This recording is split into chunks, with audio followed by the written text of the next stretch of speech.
Hey, what's going on, everybody? It's the CD guy, Johnny Z here. Thank you so much for tuning back into the channel, and today it's time for the worst of the worst. I'm going to be counting down my top 10 least favorite rock and metal albums of all time. Just a heads up, if I seem a little irritable in this video, it's because I had to listen to 10 terrible albums to make this list, and quite frankly, now I feel a little bit nauseous. But the way I'm going to be doing this here is I'm going to be counting them down from 10 to 1, and the higher on the list this album is placed is the more that I hate it. So I'm going in order of, least hated to most hated here in this list of my least favorite metal and rock albums of all time.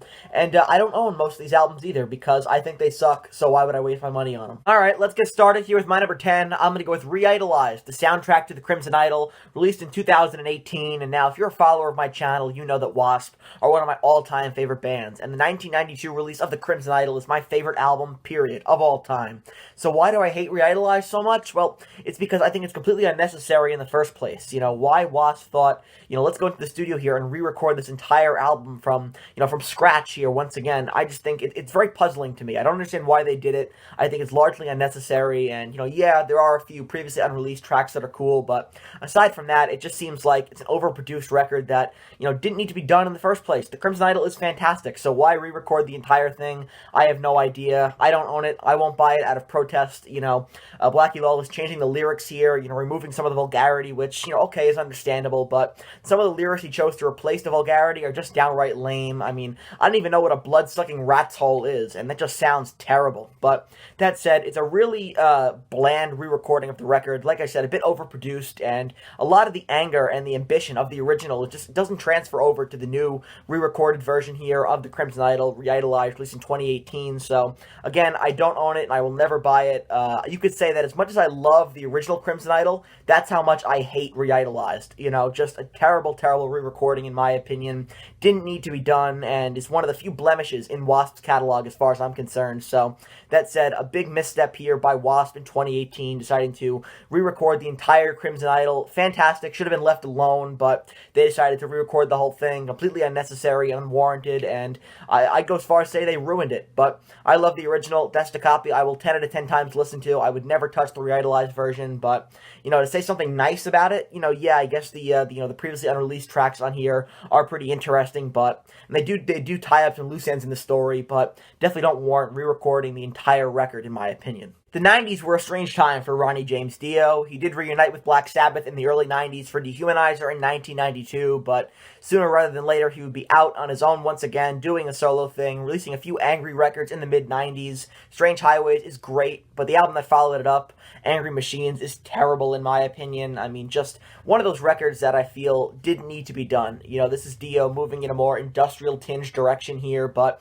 at the end of the day, Ronnie James Dio is not Trent Reznor, he's not Al Jorgensen, he's not Marilyn Manson, he's Dio, and Ronnie James Dio is a legend, doesn't need to change for anybody. So the fact that Dio felt the need to, change his sound and his songwriting, his thematic elements here for this record is just very puzzling to me.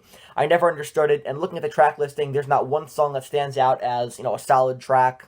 It's definitely an angry, raging album, but just the material here falls flat in my opinion, and it's that one Dio album that I never listened to at the bottom of the list for me. I can't stand it. I don't feel like it's classic Dio in any sense of the word here, and again, Dio doing the industrial thing seems like a weird fever dream, completely unnecessary, and like I said, Dio is Dio and doesn't need to change for anybody. Next, to number 8 here, we have Illud, Divinum, Insanus by Morbid Angel, released in 2011. This record is a true blemish in their catalog as far as I'm concerned. Seeing the band move in a much more industrial direction, it marks a far departure from the classic Morbid Angel style here and sound, which, typically I like it when bands try to, challenge their audience with something new and take chances in the studio to, be more experimental, but it doesn't always pan out. I think this record is a prime example of when it doesn't, For me, I think the biggest problem this album has is inconsistency throughout. It just doesn't know what it wants to be, and it comes off as more of a confused effort more than anything else. So, another thing that was puzzling to me about this album is why bother trying to cater to the industrial crowd in 2011? It's not like this album was released during the height of industrial in, say, 1997 or something like that. So, very confusing to me, and even longtime Morbid Angel drummer Pete Sandoval, who, by the way, does not appear on this album, had this to say about the record, and I quote, I don't know why they did this. They could have done it as a side project without calling it Morbid Angel, and, yeah, my sentiments exactly. A terrible record, my number 8 here on the list. Hate is a strong word for an album, but I can say that I truly hate this next record here. Coming in at number 7, I'm going to go with Hot in the Shade from 1989. I listened to this album, and I can say that it's just as bad now as I thought it was when I first listened to it a while back. Horrible, horrible stuff here by Kiss in 1989. Think about that time period here, 89. So if you want to go back 10, 11 years earlier, the mid-70s, when they were on top of the world, they were the trendsetters. But now, 10 years later, they're releasing this terrible record here, and, most of the material is comprised of either A, Paul Stanley doing his best Bret Michaels impression, trying to, sound most like Poison, or B, Gene Simmons delivering with some of his least inspired material ever, as far as I'm concerned. Gene had pretty much checked out at this point, was focusing more on, getting his Hollywood acting career started, and could have cared less about Kiss, and that's very much indicative on this album here by his uninspired material. Of all the tracks on here, there's not a single one that, for me, I enjoy, except for maybe Rise to It. That's a good album opener, but the rest of the record, just absolutely abysmal. Of course, Forever was a big hit for them, but, for my money, that song is annoying as heck and one of the worst in the Kiss catalog, but people seem to love it. I don't know. I hate this entire album from top to bottom here.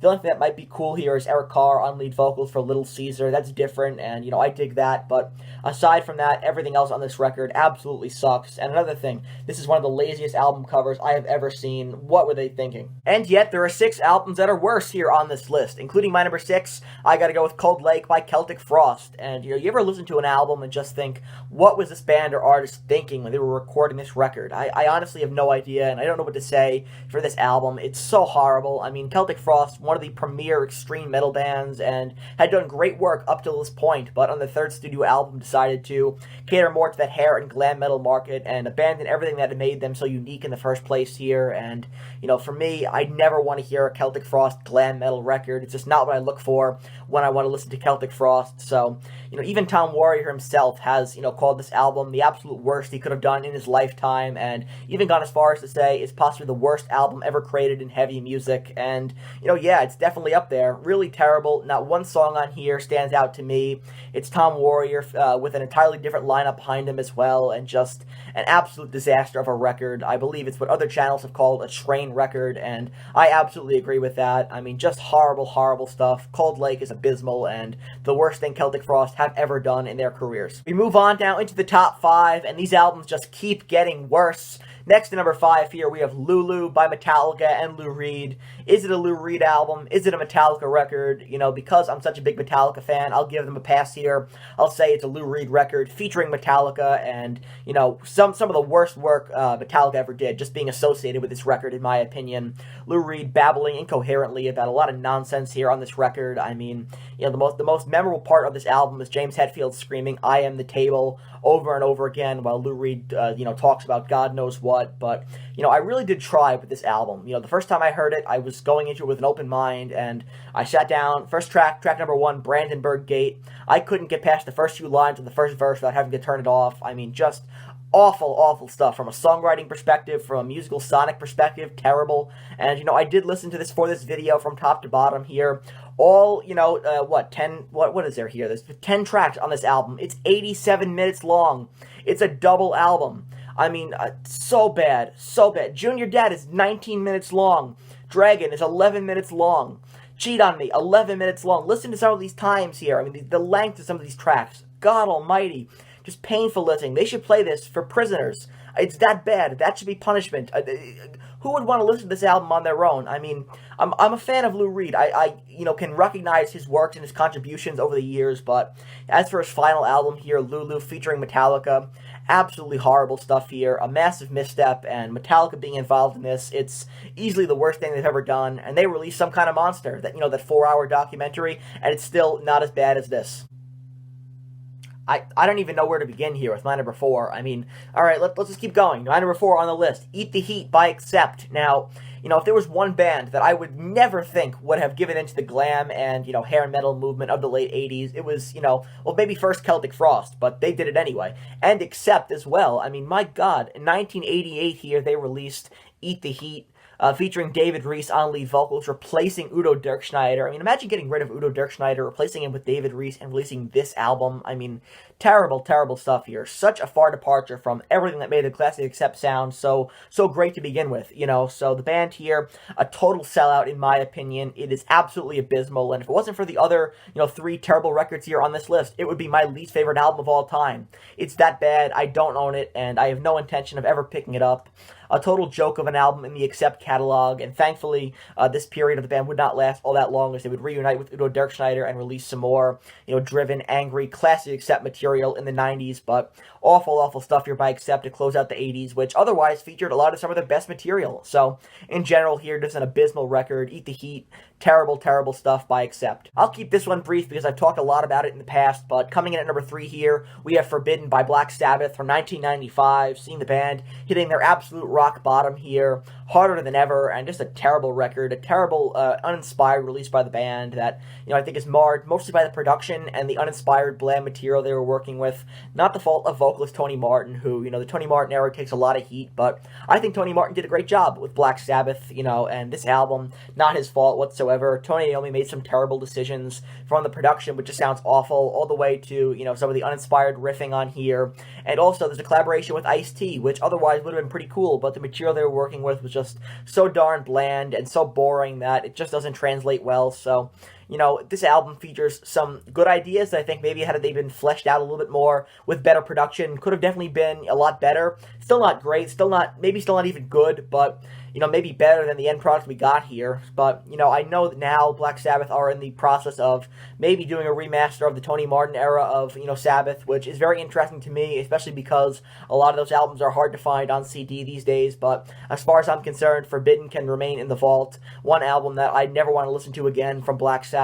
Just terrible, terrible stuff here from 1995. So out of place and just an abysmal studio effort by the band. Some people are going to disagree with me on this because I know this album has a core, cult following about it, but I gotta go with Music from the Elder here by Kiss, an album that I could never get into, seeing the band hit their personal rock bottom as well. After they obliterated their North American audience with Unmasked, they continued to do damage to their careers with Music from the Elder. The concept is terrible, the lyrics are bad, the music is bad, even the production by Bob Ezrin is terrible as well. Some of the worst work Bob Ezrin ever did in the studio, in my opinion, is, Music from the Elder here. When I look at the track listing, the only songs that interest me whatsoever are Worlds Without Heroes, which, by the way, the unplugged version from 1996 is much better, and Dark Light featuring Ace Frehley. And Ace Frehley wasn't even really in correspondence with the band for a lot of this record, was recording from a separate studio far away from Kiss at the time, and it would be the last time he'd be featured on a Kiss studio album until Psycho Circus from 1998, but even then his involvement with that record in the studio was limited. But terrible, terrible stuff here by Kiss. One of those albums that I never want to hear again, and quite frankly, if I never listen to it again, I would be totally fine with that, because, it's just awful stuff here, and, to say something nice about it, I will. I will try to say something nice about this record. Had it been released maybe in, the mid-70s, during the decade of the concept album, when Kiss were on top of the world, maybe it would have fared better for them, but by the early 80s here, the music industry had changed. You had bands coming up like Iron Maiden, Judas Priest, the Scorpions, that were taking the spotlight, and as Kiss's North American audience were dwindling, this record did them absolutely no favors. So, coming in at number 2 here, one of my least favorite albums of all time, bar none, I gotta go with Music from the Elder here from 1981 by Kiss. Well, we made it all the way to number 1. In my opinion, the worst rock and metal album ever made. Gotta be Zipper Catch a Skin by Alice Cooper from 1982. Alice had hit his own rock bottom here in terms of his addiction to drugs and alcohol, and that had severely impacted the music here on this record. Warner pretty much did nothing to promote it because they were pretty much done with Alice Cooper at this point. This album in general features no standout tracks, nothing that would even resemble a hit song for Alice Cooper, at least in my opinion. When I look at the track listing, I do own it on vinyl, but I couldn't find it for this video, which might be for the best anyway. I hate this album with a burning passion, I really do, and I'm a diehard Alice Cooper fan. I love 90% of his catalog. I think is very, very strong, ranges from good to great, but Zipper Catch a Skin does absolutely nothing for me. It's Alice at his absolute worst state here, creatively, in his personal life as well, and it really does shine through here on this record in a very unfortunate way. So, while it might not be fun to dunk on this album because of the unfortunate circumstances surrounding it, I have to say here, it's a terrible, terrible record. Alice didn't tour it. And, you know, to this day, I don't think anything from this album has ever been played live, which I can't blame him. There's nothing here that I even think would translate well to a live setting as far as I'm concerned. An abysmal record by Alice Cooper here, who had really, like I said, hit his rock bottom in more ways than one. So, you know, it's understandable why this album was such a disaster, such a train wreck, but for me, I never want to hear it again. Terrible work by Alice Cooper in 1982, and it's no secret why Warner would dump him after the release of Dada in 1983, because he was doing nothing for Warner Records at this point, and Zipper Catch a Skin is a testament to just how far he had fallen by 1982, due largely in part to his drug and alcohol addiction. So that wraps up this rant video here, ranking my top 10 least favorite rock and metal albums of all time, which should be visible right over here. If you enjoyed this video, please give it a thumbs up, subscribe to the channel down below, turn on the bell for notifications so you never miss a new upload, and let me know down in the comments below, what is your least favorite rock and metal album of all time? I want to hear from you. Please let me know your picks down in the comments below. I'd be very interested in hearing your opinions. And until next time, it's the CD Guy, Johnny Z, signing off. Take care, everybody.